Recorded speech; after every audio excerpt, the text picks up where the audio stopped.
Арқадағы әлеумет армысыздар, эфирде Постскриптум бағдарламасы, студияда Бақытгүл Төлеуханқызы. Мемлекет басшысы Қасым-Жомарт Тоқаев әділетті Қазақстан, заң мен тәртіп, экономикалық өсім, қоғамдық оптимизм атты Қазақстан халқына жолдауында еліміздің дамуы мен алдағы міндет мақсаттарды белгіледі. Президент шағын және орта бизнес мәселесі жаңа салық кодексін жетілдіру, халыққа түсінікті ету маңыздылығына да тоқталған болатын. Бүгін хабарымызда осы төңірегінде сөз қозғасақ, студиямыздың қонағы Қазақстан кәсіпкерлер қауымдастығының төрағасы, облыстық мәслихаттың депутаты Әбілдин Ермек Төлеуұлы. Ермек Төлеуұлы, мемлекет басшысы 2 қыркүйек күні жылдағы дәстүрмен биылғы жылға алдағы жылдарға негізделген жолдауды жария етті. Осында салық кодексіне қатысты мәселеге біршама тоқталды. Кодекс көп жағдайда жалпы халыққа да кәсіпкерлерге де түсініксіз болып жатады, жетілдіру керек деді. Осыған қатысты пікір пайымыңыз қандай? Енді соңғы жылдарда алсақ, мысалы осы 3-4 жылдың ішінде біздің салық кодексі 60 рет өзгеріпті. Енді мына салыстырмалы түрде сіздерге арнайы осы салық кодексінің жобасын, жоспарланған жобасын алып келдім сіздерге. Мысалы 20-шы жылы салық кодексі кішігірім ғана түсінікті кітап ретінде болса, мысалы, әрбір салық төлеуші, тек қана кәсіпкер емес, әрбір салық төлеуші, әр азамат бізде салық төлеуші болып келеді. Түсінікті, жетімді бұлай, міне қараңыздар осылай. Қазіргі кезде ұсынып отқан мысалы мына жобасы мынандай. Енді салыстырмалы түрде өздеріңіз қарасаңыздар түсінуге болады уже қандай жағдайда келген екен. Соған қарамастан біздің мемлекет президенті айтып өтті ғой, бұл салықты қабылдау үшін 25 жыл емес, 26 жылға қалдырайық. Өйткені жан-жақты бұны талқылау керек, әлгінге шейін әзірлеу керек. Түсінікті болу керек бұл салық кодексі. Бұна салық кодексінің өзінің жобасын алсақ, мысалы, бұның ішінде көптеген баптардың өзінде анық жазылмаған. Бір-бірде сілтеме жасайды, немесе басқа заңдарға сілтеме жасалынады.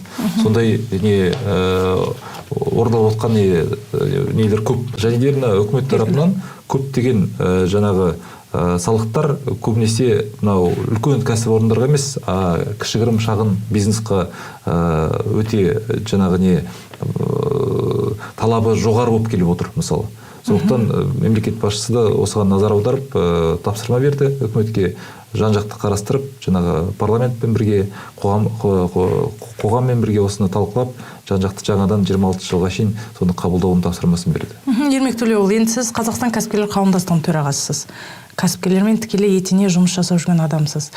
Осы ретте салық кодексіндегі түсінбестік жайлар қай бағытта көбінесе кәсіпкерлеріміз ұшырасып жатады? Ендігіде кодексті ықшамдау керек, ол түсінікті, бірақ қай бағытына сондай бір ерекше назар салып өзгерту қажет сіздің пікіріңізше? Ең басты маңызды мәселе, оны біздің мемлекет басшысы айтып өтті. Жаңағы көптеген біздің салық төлеушілер, оның ішінде кәсіпкерлер де бар, әрине, жаңағы көлеңкеде қалып отырды, бизнесте көлеңкеде мысалы, соларды қалай көлеңкеден шығару тәсілдерін, жолдарын жаңағы осы салық кодексінде анықталу ретінде анықталсын деп сондай тапсырма берді. Енді былай қарап отырсаңыз, мысалы, сол көлеңкеден шығару жолдарының бірі осыдан 1-2 жыл бұрын жаңағы қабылданған жаңа салық режимі бар, мысалы, ол бөлшек салығы екен. Сол бөлшек салығы бойынша осы Қарағанды облысы бірінші болып қабылдады. Ол шағын бизнесқа өте тиімді салық болып келеді, режим болып келеді. Оны біз осы Ақ жол партиясының депутаттары көтерген болатынбыз. Бөлшек салық бойынша, мысалы, жаңағы жай қарапайым халықпен жұмыс істеген кезде кәсіпкерлер 2%-ға шейін төмендетілді. 4%-дан 2%-ға шейін осы біздің маслихат депутаттары осындай шешім қабылдап, жаңағы салықтың салығы 4%-дан 2%-ға төмендетілді. Және де ол бөлшек салық деген, мысалы, мен мысалы кәсіпкер болсам, менің жұмыскерлерім болса, сол жұмыскерлерді мен көрсетіп, солардың жаңағы мен төлеген жалақысын, оны былай орысша айтқан кезде на вычеты көрсете аламын, мысалы, ал былай басқа режимде жұмыс істесе, мысалы, жаңағы упрощенный режим дейді, онда жұмыс істесеңіз, онда 3%-бен бекітілген обороттан төлейсіз, мысалы. Және де өзіңіздің жаңағы фонд оплаты труда, оны жаңағы вычетқа көрсете алмайсыз, мысалы. Бұл жерде ол күрделі болады жалпы кәсіпкерлер. Ол және де өзіңіздің жаңағы қандай жұмыскерлердің несін жалақысын, жұмыскерлерді жаңағы анық түрде жалақысын төлеп, конвертте емес уже, а ресми түрде оны жалақысын төлеп, ресми түрде көрсетіп, сондай мүмкіндік берілді.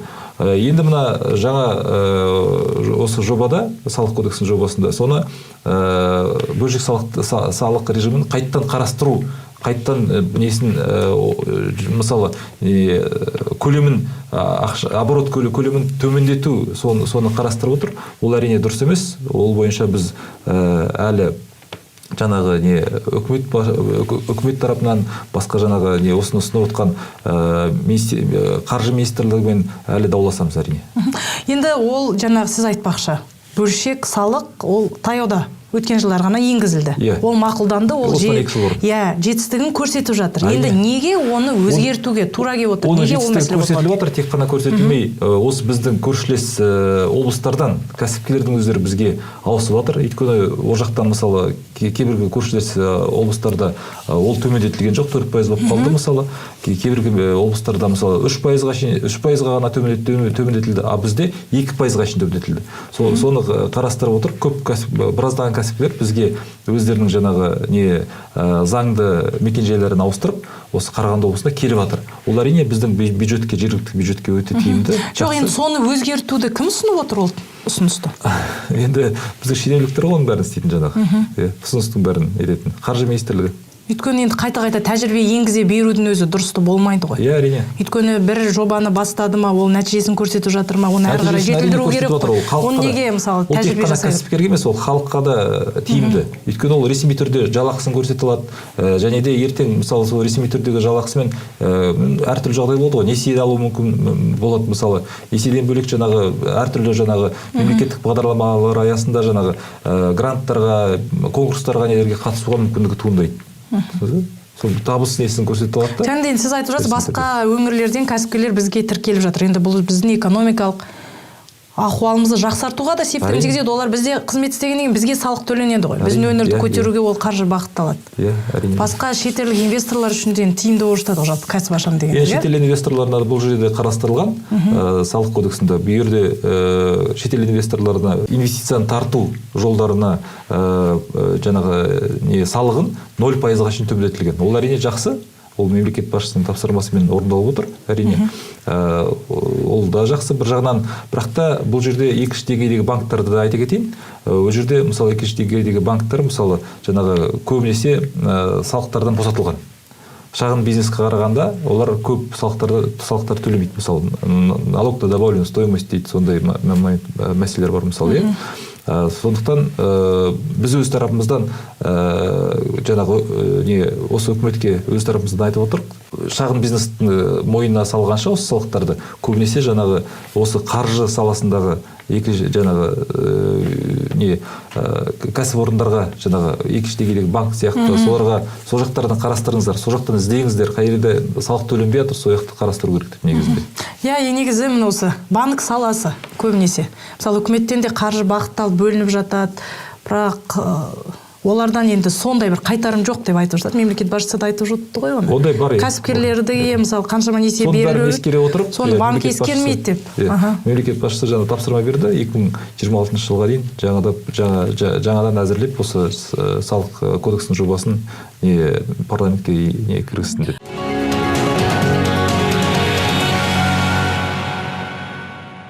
Хабарымызды одан жалғастырамыз. Бүгінгі бағдарламамызда президент жолдауында айтылғандай жаңа салық кодексін түсініктету, халыққа жеткізу, жалпы қазіргі қолданыстағы салық кодексіндегі кем-кетік мәселелер төңірегінде сөз қозғаудамыз. Студиямыздың қонағы Қазақстан кәсіпкерлер қауымдастығының төрағасы, облыстық мәслихаттың депутаты Әбілдин Ермек Төлеуұлы. Ермек Төлеуұлы, енді бұл салық кодексі жобасы қашаннан бері талқыланып жатыр?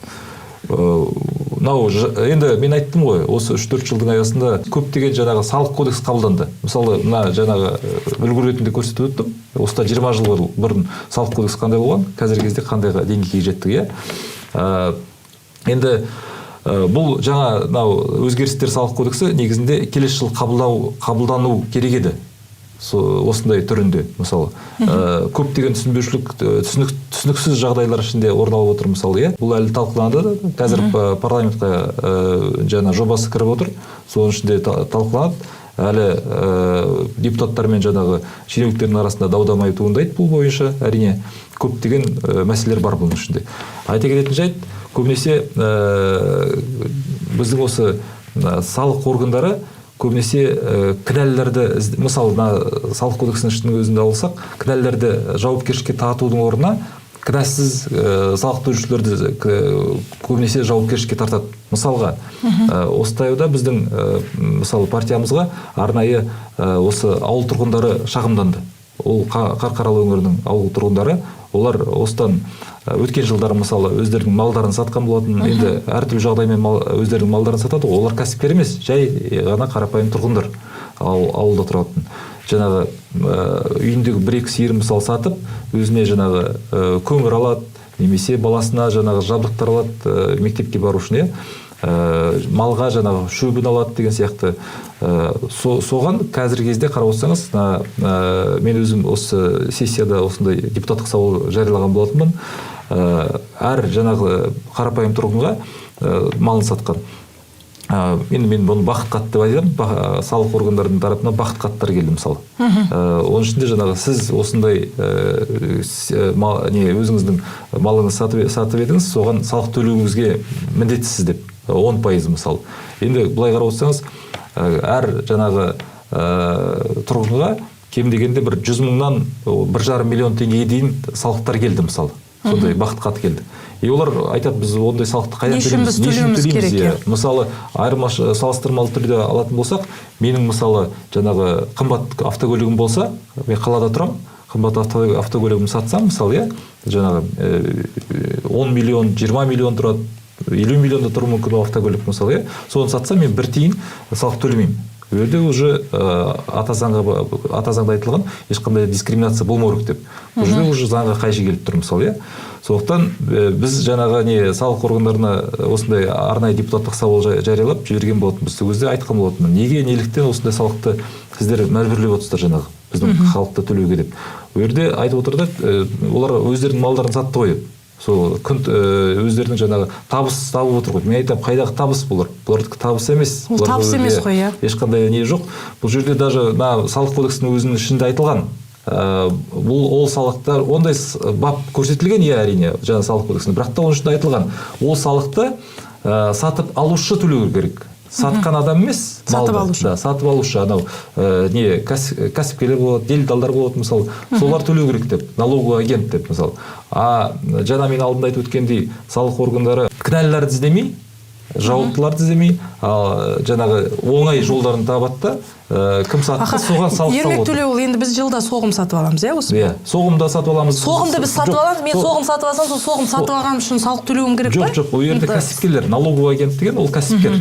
Ол жай ғана қарапайым енді мысалы қарапайым ауылдағы 5-6 сиыры бар адам сиырын сатады, мен сатып алам, екеуміз де салық төлемеуіміз керек. Біз үлкен кәсіпкер емеспіз ғой. Кәсіпкер болмасаңыз төлемірексіз әрине. Бұл жерде былай жаңағы налоговый агент дегеніз тек қана кәсіпкерлерге қатысты ұғым бұл, иә? Кәсіпкерлерге қатысты, әрине.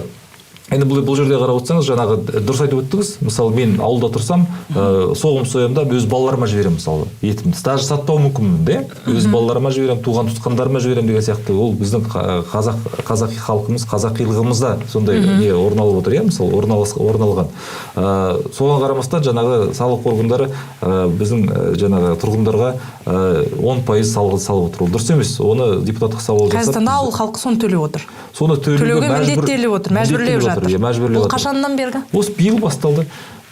Сондай жағдай орын алып отыр. Енді ол малды сатқанын қайдан біледі салық органы? Енді дұрыс орынды сұрақ қойып отырсыз. Біз бірнеше жыл бойы осыны көтеріп келе жатқан болатынбыз. Жаңағы малдың өзін әрине, енді біз жаңағы мемлекет басшысының жолдауының өзінде айтып отыр, заңды, жаңа тәртіпті бұл не болу керек деп, сол заңды заң аясында жұмыс істегеннен кейін жаңағы малды да, мүлікті де ресми түрде тіркеп, ресми түрде жаңағы оны әрі қарай сатып деген сияқты мысалы сондай азаматтарымызды бірнеше жыл бойы осы неге ресми жұмыс істеуге шақырып тартып жұмыс істеп келе жатыр. Мысалы мемлекеттік органдар, қоғамдық бірлестіктер, мысалы бізде де бәрімізде де осындай. Енді қарап отырсаңыз, ауыл тұрғындар айтады, біз жаңағы мал сатар алдында мысалы анықтама алырмыз ветеринарный службадан барып анықтама, немесе жергілікті әкімшіліктен убой жасадым деп, малым сойдым, барып мен мысалы немесе қалаға апарамын. Ол малды жаңағы тізімнен шығару керек. Тізімнен шығару керек. Енді қарап отырсаңыз, енді қазіргі кезде мысалы тізім деген ол керек, әрине, ол ресми түрде. Ертең әр жаңағы малдың өзі аурулары болады, мысалы сол аурудың алдын алу жұмыстары, іс-әрекеттері, мысалы сондай моменттарға керек ол тіркеу деген. Ал енді қазір ауыл тұрғындары айтып отыр, енді маған ондай салық төлеудің орнына мен барамда мысалы майлымды жасырын түрде соямын да, мысалы жолда мысалы егер де мені жаңағы полиция қызметкерлері тоқтатса, мен оған 5000 теңге парасын беремін да, қалаға барып сатамын деп, мысалы. Бұл неге әкеліп соғуы мүмкін? Ол тіпті мал тіркетпеуге де тырысады. Сиыры бұзауласа, ол бұзауды да тіркетпеуге тырысады ғой. Өйткені ертең ол бұзау үшін сұрау болады деп, иә? Бұл неге әкеліп соғуы мүмкін ертең?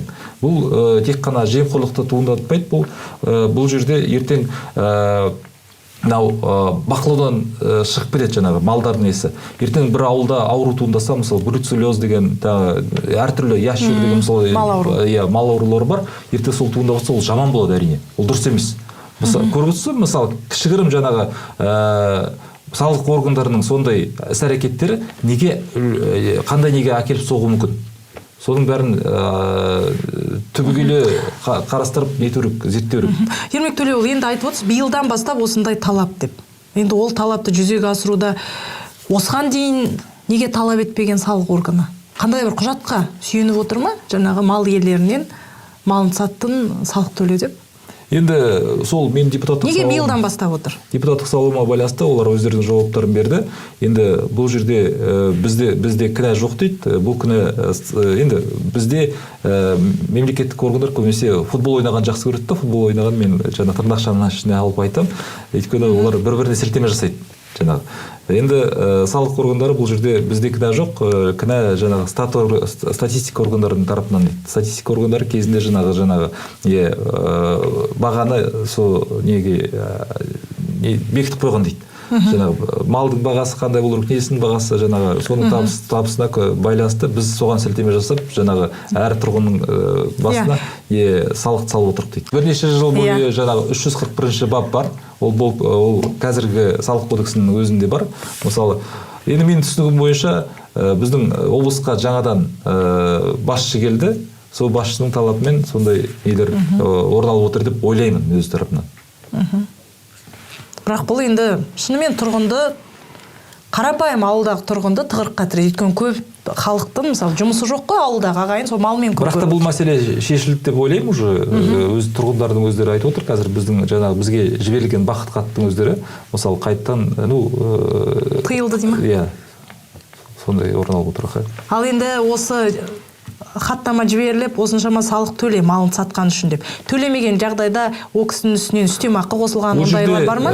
Енді салық кодексінің өзін алатын болсақ, салық кодексінде айтылған салық органдары тек қана екі-ақ жаңағы өздерінің құжаттары бар, ресми түрде салық төлеушілермен жұмыс істеуге, ол уведомление және де извещение дейді.